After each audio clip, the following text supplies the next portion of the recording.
Hola, hola, buen día mis queridos estudiantes, un gusto poderles saludar una vez más, ¿verdad? Espero se encuentren muy bien ahí en sus casitas, esperando, ¿verdad? Que la bendición del cielo sea siempre para sus vidas.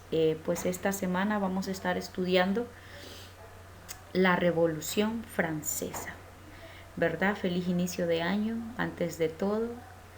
Espero la hayan pasado muy bien, ¿verdad? Con su familia, tomando siempre todas las medidas de bioseguridad.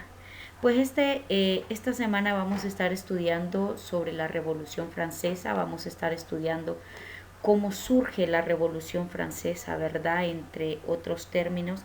Y vamos a estar estudiando también qué proclamas se hicieron a causa de la Revolución Francesa, ¿verdad? Este es un tema de historia, es una de las revoluciones, ¿verdad? Más importantes en las que se ha a lo largo de la historia, ¿verdad? Universal. Pues la Revolución Francesa, vamos a hablar un poquito cómo inició, cómo surge, cómo estaba constituida, quiénes fueron parte, ¿verdad?, de esta historia. Pues a finales del siglo XVIII, ¿verdad?, Europa está regida por el sistema de gobierno absolutista. ¿Qué significa un sistema de gobierno absolutista? Significa, ¿verdad?, que toda la autoridad la tenía el rey. O sea que era un régimen basado, ¿verdad?, en donde el rey ejercía el poder en todos los ámbitos, ¿verdad? Eh, la monarquía decretaba, ¿verdad?, los impuestos que se pagaban al Estado, que era la mayor parte de la población. Entonces, a medida, ¿verdad?, que esto iba pasando, la población, ¿verdad?, iba entrando en una pobreza creciente, ¿verdad?, que casi termina por desaparecer el pueblo. Entonces, esto fue uno de los problemas económicos, ¿verdad?, que Francia afrontó durante el reinado de Luis XVI, que era el personaje, ¿verdad?, el rey que estaba en ese entonces, ¿verdad? Entonces, este fue uno de los detonantes de la Revolución Francesa, ¿verdad?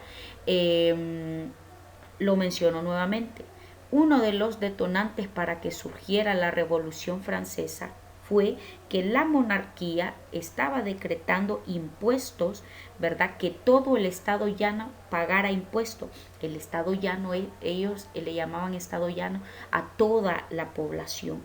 Entonces, estas medidas impuestas por Luis XVI, ¿verdad?, que era el que estaba reinando, gobernando Francia en ese momento, impuso estos impuestos que debían pagar al Estado. Entonces, todo esto condujo a una pobreza que iba creciendo y creciendo y creciendo hasta que prácticamente, ¿verdad?, estaba desapareciendo el pueblo. Entonces, este fue uno de los problemas económicos, ¿verdad?, que Francia tuvo que afrontar durante el reinado de este rey Luis XVI. Y este fue el detonante, ¿verdad?, para que surgiera la Revolución Francesa.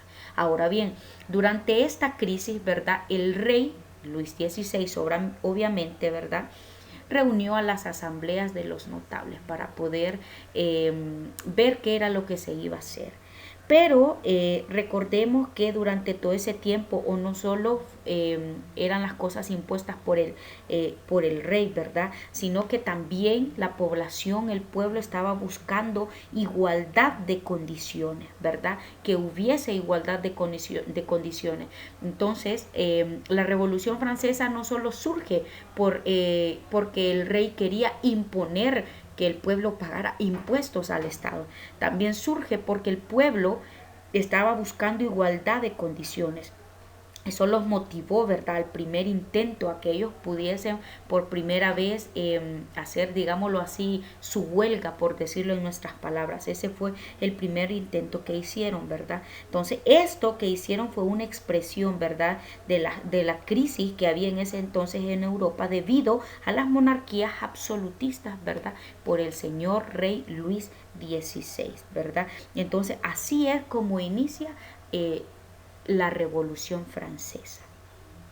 Ahora bien, ahí durante la reunión en las asambleas de notables, ¿verdad?, se les planteó que para salvar la monarquía de la bancarrota debían aumentar los impuestos y cobrarlos también a la nobleza, ¿verdad? O sea, absolutamente a todos. Entonces, ante esta negativa, ¿verdad? El rey se vio obligado a convocar a los estados generales, que estaban representados, ¿verdad?, por los tres estamentos de la sociedad francesa. Ellos le llaman así.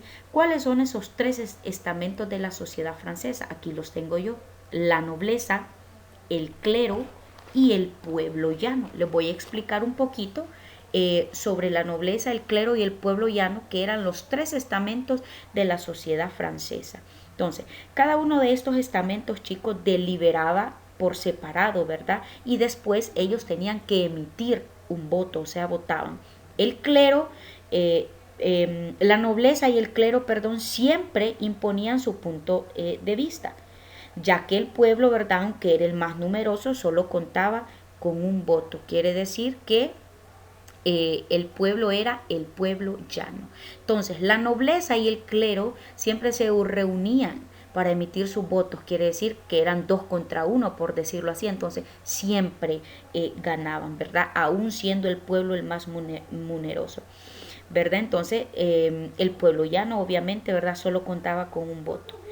Entonces, lo que se hacía aquí, ¿verdad? Y el tercer estado, ¿verdad? Entonces, cuando ellos votaban, entonces así se decidía. Esa era la reunión a la asamblea notables. Entonces, el rey llamaba, ¿verdad?, a los tres estamentos de la sociedad francesa para poder decidir, obviamente, ¿verdad? Entonces, si nosotros nos damos cuenta, el pueblo siempre salía perdiendo.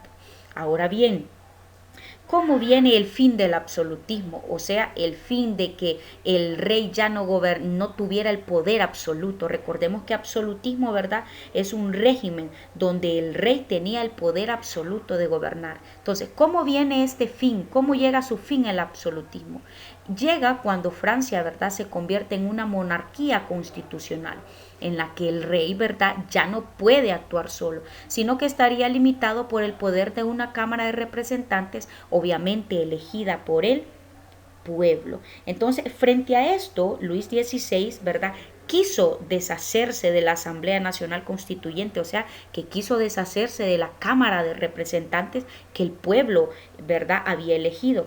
Pero los habitantes, ¿verdad?, de París en aquel entonces se amotinaron, se reunieron, por decirlo así, un 14 de julio de 1789, y la historia dice que se apoderaron de la Bastilla, que en aquel entonces, ¿verdad?, era la prisión más famosa de Francia. Entonces, este levantamiento popular, ¿verdad?, fue el inicio de la Revolución Francesa. Entonces, si nosotros nos damos cuenta, ¿verdad?, el rey Luis XVI en ese instante llega a su fin el absolutismo, porque ya no había absolutismo, sino que se había convertido en una monarquía constitucional. Constitucional significa que el pueblo también tiene voz y voto, o sea que también decide. Entonces ya no solo era el rey, sino que estaba el rey con la Cámara Representante, ¿verdad?, que el pueblo había elegido. Entonces aquí da el fin el absolutismo, pero también inicia la Revolución Francesa, ¿verdad? Porque el pueblo se cansó de ser esclavo, por decirlo así, ¿verdad? Recordemos que Luis XVI los obligaba, ¿verdad?, a pagar impuestos al Estado, y también el pueblo peleaba porque hubiese igualdad de condiciones, ¿verdad? Peleaba porque hubiese igualdad entre todos, ¿verdad? O sea que el pueblo quería que el absolutismo acabara, que el poder no solo lo tuviera el rey. Mire qué interesante. Pero debido a esto, chicos, después de que el pueblo francés, ¿verdad?, se levantara, peleara por sus derechos, peleara por la igualdad, peleara porque tuvieran un trato justo, la asamblea, ¿verdad?, Nacional Constituyente aprobó 4 medidas de importancia, que son las que tengo en su pantalla. Una de las medidas que aprobó la Asamblea Nacional Constituyente fue: proclamo la igualdad de los ciudadanos ante la ley con los mismos deberes y obligaciones. O sea, lo que el pueblo estaba peleando fue aprobado. Igualdad entre los ciudadanos, tanto en sus deberes como obligaciones. Número 2, se aprobó la Declaración de los Derechos Humanos y el Ciudadano. Mire lo que lograron. También se aprobó la Constitución Civil del Clero, por medio del cual los cargos eclesiásticos serían regulados por las autoridades civiles. ¿Qué significa esto? Que se aprobó que no solo las mismas personas que gobernaban la iglesia, ¿verdad? O los cargos eclesiásticos dentro de la iglesia, ¿verdad? Fueran los mismos para evitar, ¿verdad? En esto la corrupción o poder evitar que fueran aliados, ¿verdad?, del rey Luis XVI. También se aprobó la Constitución de 1791 y en esta Constitución, ¿verdad?, se proclamaba la soberanía nacional, o sea, la división de los poderes y el derecho al voto. O sea que el pueblo francés logró muchas cosas, logró la igualdad por la que había estado peleando, ¿verdad? Igualdad de derechos, igualdad de deberes, que todos los ciudadanos tuviesen la misma condición, que tuvieran derecho al voto, derecho a elegir, derecho, ¿verdad?, a la libre expresión, derecho a la vida. Entonces, si nos damos cuenta, después de que el pueblo francés, ¿verdad?, se enfrenta a Luis XVI para terminar con ese régimen absolutista, entonces este pueblo logra, ¿verdad?, muchas proclamas para todo el pueblo francés, ¿verdad? Entonces, luego de la Revolución Francesa, ¿verdad?, que es un ejemplo de historia universal, muchos de los países, ¿verdad?, también empezaron a exigir igualdad de derechos, igualdad de deberes, ¿verdad? Entonces, la Revolución Francesa, chicos, tuvo muchas etapas, se realizó en muchas etapas. Yo se la acabo de resumir en una pequeña historia, ¿verdad? Pero lo que ustedes van a hacer como tarea, ¿verdad? Yo acabo de relatarles la historia de manera sencilla y clara, pero su tarea, ¿verdad?, será investigar cuáles fueron las etapas en las que se realizó la revolución industrial, para que podamos afianzar el conocimiento que yo les acabo de dar y ustedes lo puedan afianzar con una investigación.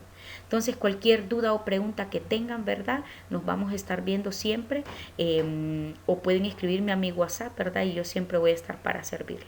Nos vemos la siguiente clase.